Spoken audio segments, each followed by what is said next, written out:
What is up, you guys? Welcome to the week. It's Monday night when I am recording this. We're here for our weekly anchor message where we get our spiritual lessons for the week as we sojourn through soul school, if you will. So from the wild unknown archetypes, we've got the Queen,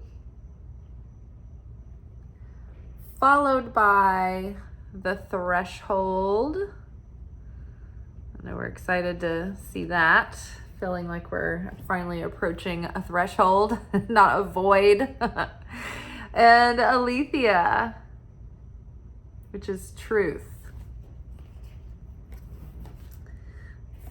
Underneath the Queen, we've got the Hermit.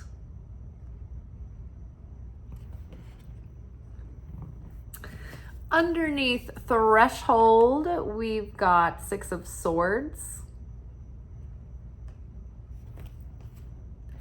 And underneath Truth, we've got Four of Cups. So yeah, I feel the physicalization of this energy right now. So the Queen is sort of where we're at in this moment. And the universe is asking us, is like, hey, you've gone through this transformation. You're doing the inner work. You're becoming awakened. And so that sets you apart from the general public. And you might think like, how come other people get to do this? How come other people get to phone it in and be lazy or be spiritually lazy or have it easy? Why do they get to be ignorant and living in bliss and not me? And it's because when you devote yourself to the elevation of your soul and the upper realms are like, we've got one, they're gonna be an alchemist. It's like we set ourselves apart from the rest of the flock, from the rest of the general public, from the rest of the pedestrians crowding the sidewalk, so to speak. And with most people, they're just going through life maintaining the status quo in their own personal world. But on a grander sense, they're just maintaining the status quo at a cosmic level. So the scale in the background here, there is a constant battle between light and dark and that scale. And so the people who actually recognize their darkness and their negativity and they do something about it, they try to become stronger. They try to overcome their fears. They try to overcome their selfishness. They try to expect more from themselves. They raise the bar. Like those people are pushing the edge of reality for all of mankind. And so they are actually the spiritual warriors for the light. They're changing and transmuting that darkness. And so that's putting power on the side of good. That's weighing the scales down to the side of good. The sheeple, as people refer to them, people like to use that term. I'm not too fond of language that way. It's like tit for tat, like, ooh, those people, not me, kind of thing. It's like, but we know what we're talking about when we say the sheeple. People who are just going through life and they just enjoy themselves, have a good time, and that nothing seems to be too bad or off, or even if they are in their misery, they're just like, they're content in their misery, they're not trying. Like those people can kind of slide under the radar as far as the cosmic scales of justice, and maybe it seems as though they have it easy and more harmonious than we do, because the spiritual students, we the alchemists, the ones that are doing the battle, we're willing to fight the battle. So the difficulty is getting sent our way, because when we are provoked, we will feel provoked, but we will try our best to become otherwise. We will try our best to transcend the nature within us that would keep a space open for that provocation to enter. So we try to close the gap. We try to change the personality that would get offended, within us. We try to change the part of ourself that would do a selfish action and do something negative. And because of that, we are, so like when someone, the sheeple people, like the light doesn't really expect a lot out of them. And sometimes it's to the point where like the upper realms have kind of given up on those people. And so they can just go do what they want. They're not making much of a difference anyway. But the people who are making a difference, the people who are trying, who are doing the spiritual work, it almost doesn't feel fair because we are under what is called direct supervision of the light. And so as we reveal more of our light and as our energy and our presence becomes more pure and it becomes magnified, our energy is stronger. And so our actions have more impact than the average person. So something small that we do might land so much harder than someone else. Or the negativity that we are like adding to the pile, even though it seems like nothing any different from anyone else, it's like that negativity holds more weight. And had we changed that to positivity, that would have that would have held more weight than the average person.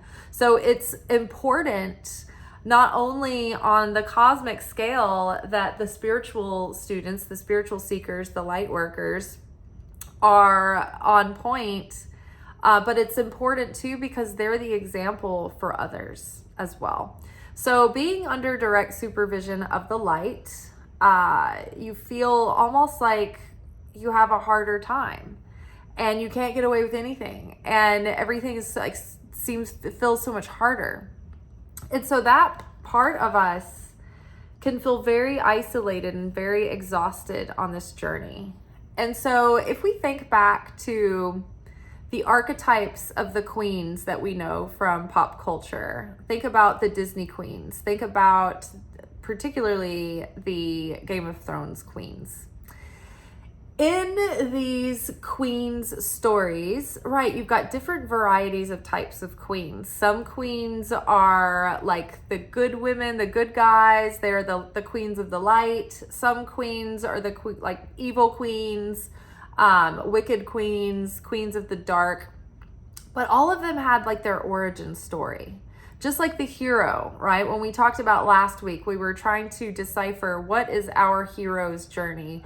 What is the origin story, right? For ourself as the hero and for ourself as the villain. What would our villain origin story look like? So the Queen card here goes ahead and juxtaposes the idea that we can either be the queen of the light or the wicked queen at any given moment. And it's how we move and perceive our way through this world that can feel so harsh and so heavy and so unfair and so unjust. And so are we being provoked to become greater queens of the light, where we want to nurture our kingdom and we want to show a caring heart to others and we want to lift others up and we want to make sure everyone's taken care of and fed, but also, the defenseless are defended and things like that. The good queen is one who has a compassionate heart, and her consciousness is set on the orderly kingdom, right? And doing what's good for the people and helping her kingdom flourish and thrive in happiness and in peace and in harmony. When the Elizabethan years were called the golden era, because they were like during I feel like it was like the Renaissance or right after the Renaissance, when it was like, we've come through like plague and the Crusades and hundreds of years of just dark ages and just getting by and survival and doing like really inhumane, cruel acts.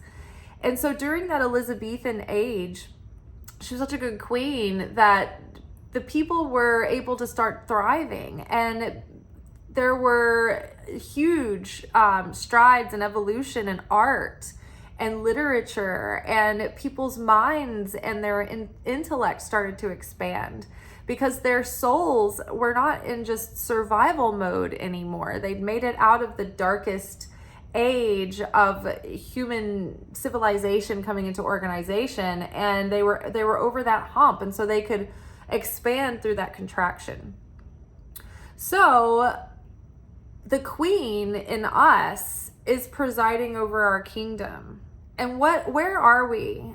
Are we on the verge of the minty bee this week as the queen, like about to like reign in terror and like bring down her wrath? Our heads about to roll? Or are we like settled and taking our place on the throne in a sense of calm, sovereign peace, knowing that the other, this is non-gender specific, but knowing that the king will come join, right? This queen attracts like a fully matured king in their healthy masculine energy. Now, this can apply to a man or a woman. It's just saying that this part of our energy, the feminine, the mastery of the feminine, is coming into question this week.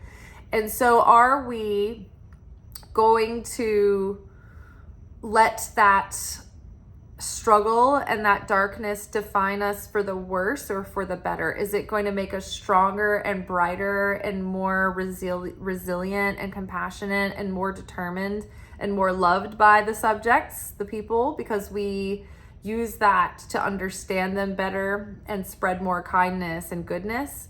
Or are we going the route of Cersei and the evil stepmother queen and Khaleesi, when she just goes mad with like, you will bend the knee, I will reform this world for the good if it's the last thing I do, you know what I mean? Like, I loved Cersei's character from Game of Thrones because even though like on the outward surface, she would be assumed like a villain queen. But when you look at her, like the core of her, she loves her family and she loves who she loves. She loves her twin brother, Jaime, which that's, you know, incest, but like you can't deny that she was loyal to him, and she would do anything for her children. And she would honestly do anything for the kingdom and for her family. But it was twisted to the side of many times self-centered.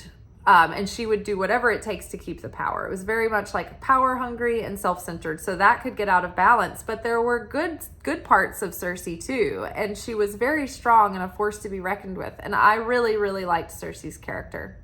So if you haven't watched Game of Thrones, Cersei experienced tragedy after tragedy, and she did not give an inch. She was determined, but also she grew more vengeful. Khaleesi started off almost naive, and she grew into her queendom because it was like her destiny, and she had to be the freer of slaves and overcome like this brute race that she was like sold to, you know, and like win them over. And then she was on like a crusade to like free all this enslaved peoples of the world, and you know, they're all fighting at the end and the dragons are there, and Khaleesi is like almost drunk with power, and it's almost driven her mad because her intention, she was so obsessed. She's so singularly obsessed with victory and winning and, you know, bringing order and, you know, goodness and all of that, that it got out of control too. She lost sight of the balance. She was so focused on the goal that she forgot about the goodness, the inherent goodness to maintain that. So we are tempted to ride the edge of that darkness, that dark queen energy this week, but we're working on trying to lean that into the light to make sure that we don't fall prey to the shadow aspects in the midst of feeling tired. And that adrenaline that kicks in when you're like, I just have to survive, whatever it takes. Like, it's like everything feels like a lot of pressure right now in the world. And so it's when we're under pressure that we need to really maintain our faculties and our self-awareness, because those are the times where we're tempted into our darker nature. And then that's when darkness starts to take over and perpetuate. So it's in our hardest times where we're challenged and tested. Okay, who are we really at our core, right? What does our moral fiber really consist of? And so now we're being asked to be that light in the world. The Hermit card with the Queen, like all of these trials, they have left us maybe feeling a bit isolated or alone, because when you do the deep inner work, you kind of have to be alone for that, or you have to be able to take time to focus in that solitude. And so this can be, range and look like different things for different people, but sometimes it does require a season of solitude and aloneness. And especially when you're thinking about people in terms of queen, right? A queen is a royal. So she doesn't have like the same social pool as everybody else. You have to be in the upper echelon. You have to be in the court. You have to be of royal blood and influence and like be in that level of social standing to even be friends with the queen, let alone be considered as like a romantic suitor or even just like a boy toy for the queen, right? Even they had to be, some stature. But in order to like find a king, like they have to like sort through other royals, right? And how many of those are there, right? A couple per country. So it's like, it can start to feel like you're just kind of like all alone up on a pedestal, holding your light out for the world, but you're like, is anybody out there? Like, hey, who's in that ship? Are there any cute guys in that ship that have their wits about them and their emotional intelligence that don't really care much for like watching the game and all that? Is anybody in there? Yeah, so just hold on, because this moment also kind of feels like it's tempting to feel like you're trapped in Groundhog Day, that movie where Bill Murray wakes up on Groundhog Day, and then every day he's stuck in Groundhog Day, and it like the next day won't happen. He just keeps reliving that same day over and over and over again. So there is that element. It's like, is anything ever going to be different?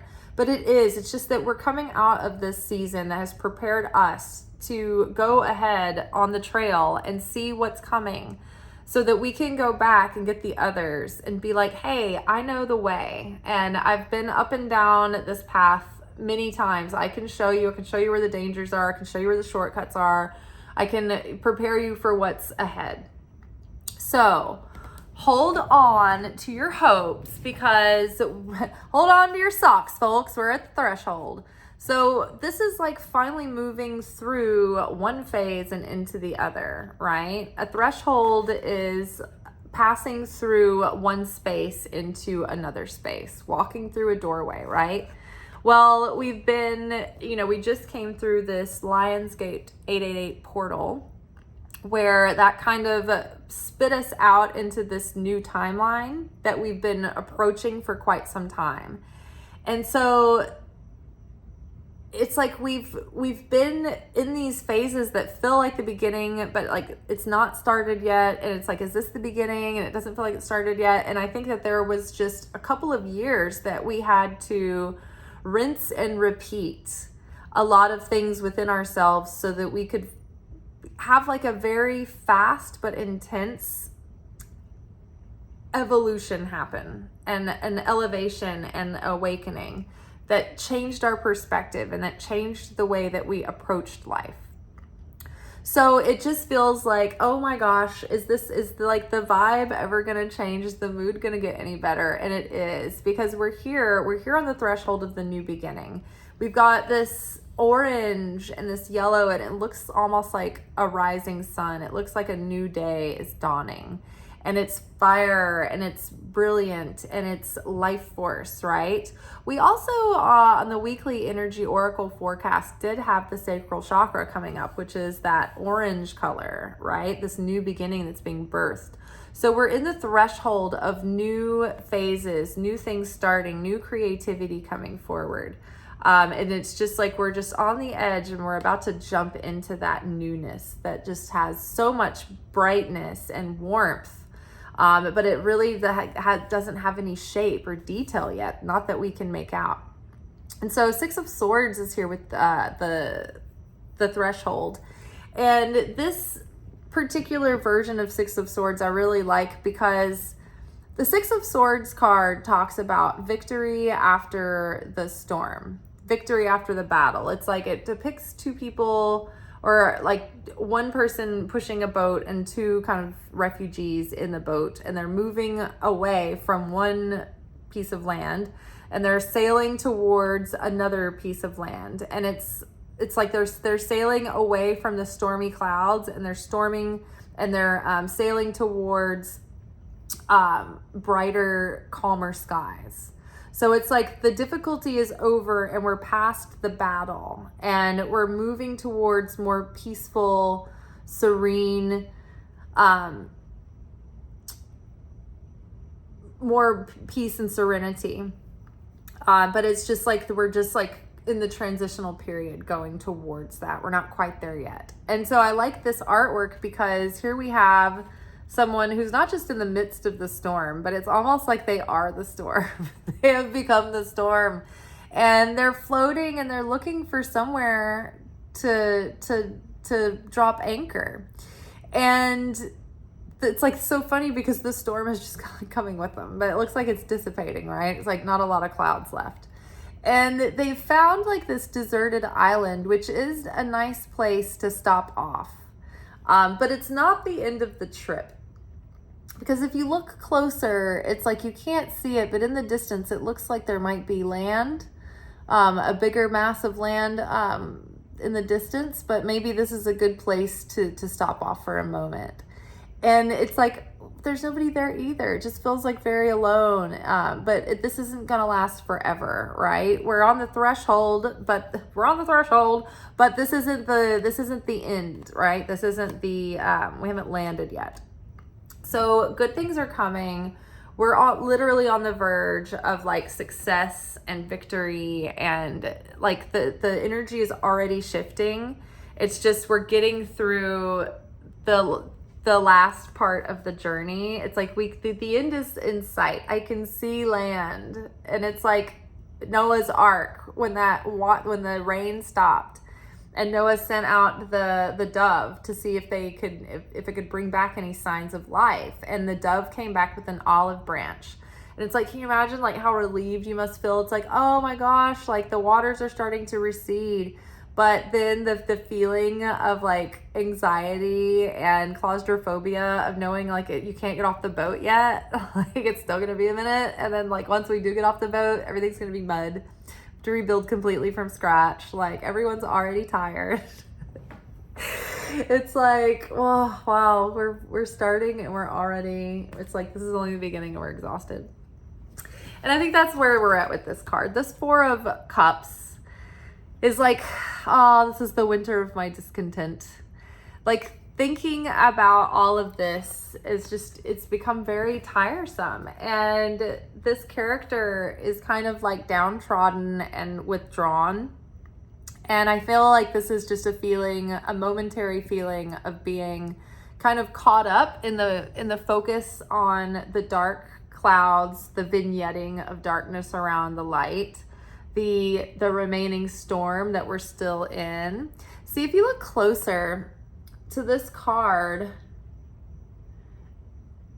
it's interesting because it's like it's raining around this person, but the bird is holding the umbrella over them and they're shielded from the rain. But if you look at it in another way, it almost looks like they are the only part where it's raining.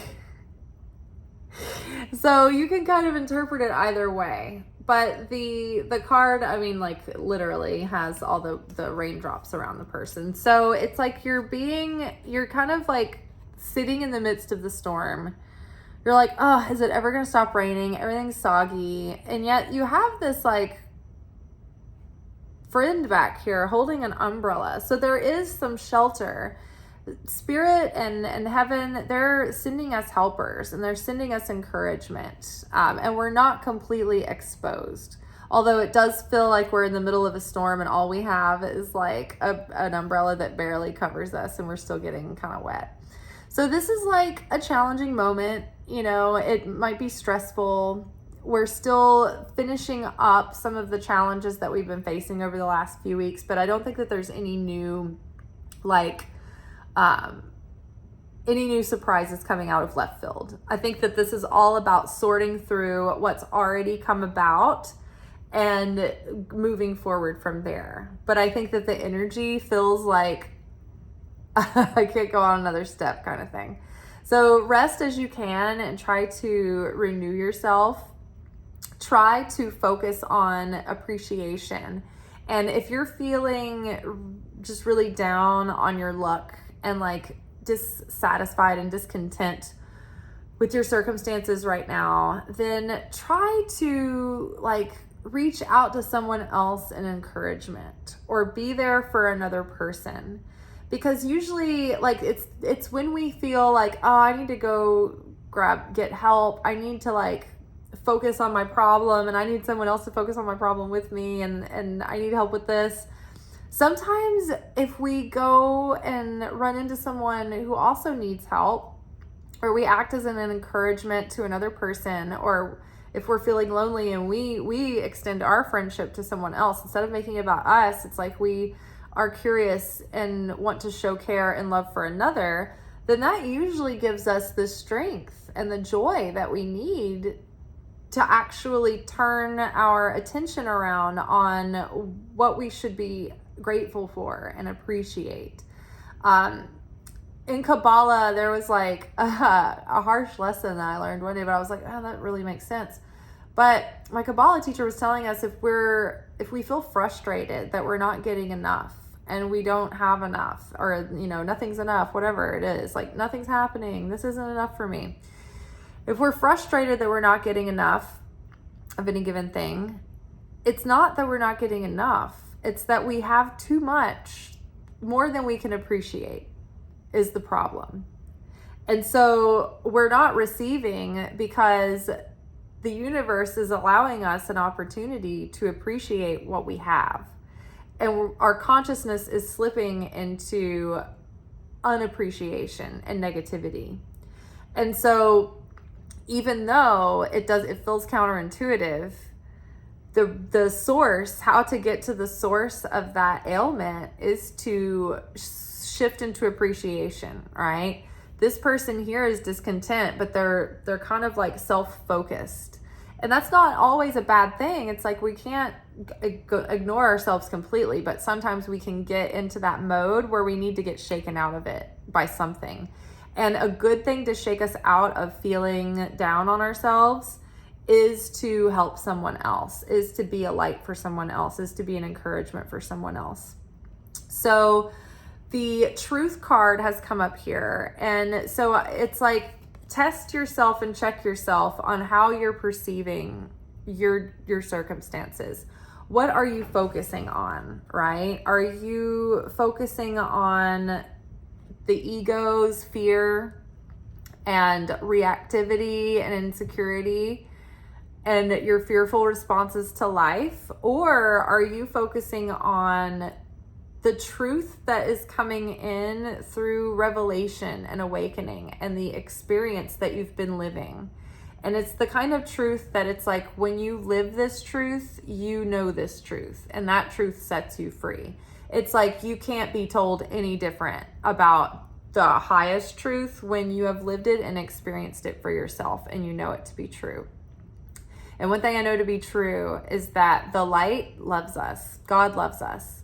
And everything that's playing out in our lives is happening. It can be used for the good. Even if it is coming from the enemy, and the opponent, and that the devil is trying to like mess things up for us. If we hold on to faith and we continue to move with the intention of love in our heart, then that protects us, and that turns all of those booby traps, it turns them around and causes them to actually exalt us in the situation.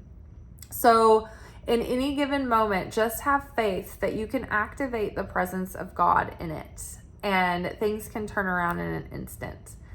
And we often don't see all of the elements of what is happening and why. And we don't have the bigger picture. So many times nothing looks like it makes sense on the surface. And we just have to move in faith in things that beyond what we can see, beyond our logic and rationale, and accept that many times the universe works in magical ways, God works in mysterious ways, and many times what we're being led to do, we don't understand why, but it's gonna add up. Just trust, right? What's not working out, like we don't know the bullets that we've dodged, so just trust that it's working out. So I would say go through this week with absolute trust. Really pay attention to your truth. Test that truth. Is your truth coming from a warped perspective, or are you plugged in to the highest truth, to God's truth, to the essence of love in this world and light and goodness? But yes, Jesus said, you will live the truth and you will know the truth, and the truth will set you free. And when God speaks to you through your spirit, it's like that's that truth that you cannot unknow, and nobody can tell you different. And God will protect us. Everything is playing out for our highest good, or can, if we can recognize that within the simulation. God is the source and is the provider and the protector. So as you look at these outer circumstances, oh no, my job, oh no, my boss, oh no, my spouse, oh no, this, oh no, that, just know that you're focused on as the source or the provider is only the vessel. And the vessels can be moved and changed and switched out, and the vessel is circumstantial. But the light is the real source. God is the real source of everything. And so things don't have to make sense on the surface, because God is working behind the scenes all the time. So just try to relax and trust and get through this week. We are in the 3 most difficult weeks of the year, according to Kabbalah. And so this is the 3rd of those 3 weeks.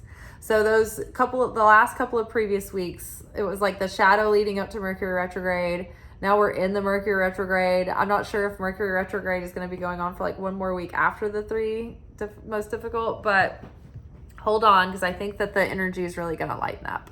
I think that we've already started seeing signs of change, but they haven't really taken root or hold yet. Does that make sense? Like, for instance, my air conditioning thing that has been going on for 3 summers, they finally replaced the unit. So my air conditioner won't flood into the ductwork anymore. But like the issue is still kind of lingering, because there's still a wet section of ductwork. And so it's still humid, and I'm still having to use a dehumidifier. But it feels like it's slowly improving. I might just be thinking that, but it's gonna get better. It's getting better. It will. It just feels like it never will. But for example, if you have something in your life that you're like, oh, it's gonna get fixed, then you're like, wait, it didn't really get fixed all the way. Or, oh, this opportunity came through, but no, it didn't yet. Just keep holding on to the positive signs of change. And it's like when you're turning an engine and it's like, and you're like, come on, I know you're going to start. And it starts. But for a minute there, you're like, I didn't think it was going to start. And then you're like, no, but it turned over. And the car drove for like another 10 years. Like, that's what we're in right now. It's like, it feels like that the car's not going to turn over. Just keep sticking with it, and it will. Hang in there. We just really don't have any other choice. It's just like life just keeps on coming. So we're doing it. We are doing it. We are getting through this together, but like alone, isolated. It's hermit week. Yay. So fun. All right, you guys, well, take care. I will see you tomorrow. We will be back for our weekly manifestation oracle reading. And if you haven't already, check out our weekly energy oracle forecast. We'll give you some good idea about, what kind of energy we're going to be living in this week. Give you kind of a heads up. And wow, this week's Secret Teachings of Jesus episode was really popular. It got like over 100 views. That's a lot for this channel. Yay. So that was very exciting. So go watch some of the other videos, subscribe, like this video, comment if you can. I need to get into the comments and answer everybody. It's been kind of busy few days. So every little action that you take on this video helps, and it helps get these messages out to other people as well. All right, see y'all tomorrow. Ciao.